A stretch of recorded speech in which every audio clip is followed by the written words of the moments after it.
से लगाए गए हुकूमत की तरफ से लगाए गए नाजायज़ टैक्सेस, मेडिसिन्स पे लगाए गए टैक्सेस, उनकी कीमतें बढ़ाने, बढ़ती हुई महंगाई, खुर्द-ओ-रोज़ की अशिया में बोझ-रुबा इजाफा और बिजली बिलों में नाजायज़ टैक्सेस के ख़िलाफ़ मुल्क भर की तरह आज मुल्तान में भी मुकम्मल तौर पर शटर डाउन रहा। हत्ता कि मेडिसिन मार्केट्स जो कभी किसी भी हड़ताल में बंद नहीं करते हैं, लेकिन वो हुकूमत के टैक्सेस और उनकी तरफ से लगाए गए नाजायज़ बिजली बिलों में इजाफे की बुनियाद पर वो भी मजबूर हो गए कि आज मेडिसिन मार्केट्स भी मुल्तान की बंद हैं। और मैं ये भी बताता चलूँ कि मेडिसिन्स एक ऐसे इस्तेमाल की चीज़ हैं जो यकीनन बहुत सारे मरीज़ों को और परेशानी का बाइस बनती हैं अगर दस्तयाब ना हो। और यही सूरत हाल आज मुल्तान में भी देखने में आई कि मुल्तान की मेडिसिन मार्केट्स बंद हैं टैक्सेस के ख़िलाफ़, और दूसरी तरफ मरीज़ों के लवाहिकीन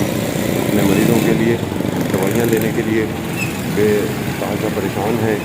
और मेडिसिन मार्केट्स भी बंद होने की वजह से उनको खासा दुश्वारी का सामना है। ताजिरों से जब बात की तो उन्होंने कहा कि हम मजबूर हैं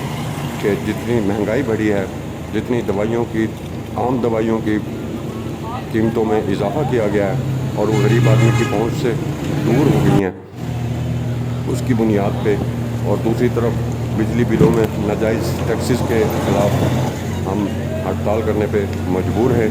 और आज पाकिस्तान भर की तरह मुल्तान शहर, मुल्तान ज़िला मुकम्मल तौर पर शटर डाउन है, मुकम्मल तौर पर बंद है। और ताजिरों का कहना था कि अगर हमें ज़रूरत पड़ी तो हम इस हड़ताल की काल को वुसअत भी दे सकते हैं। और इस सिलसिले में उन्होंने एहतजाजी मुजाहरे करने और कैंप्स लगाने का भी ऐलान किया और कहा कि हुकूमत को चाहिए कि वो होश के नाखून ले। गरीब लोग जिनके नाम पे वो वोट लेकर हुकूमत में आते हैं और जिन्हें वो झूठ बोल के झांसा देकर कि इतने बिजली के बिल यूनिट हम फ्री कर देंगे, इतनी महंगाई कम कर देंगे, उसकी बुनियाद पे हुकूमत में आते हैं और फिर अपने वादे से मुनकिर हो जाते हैं।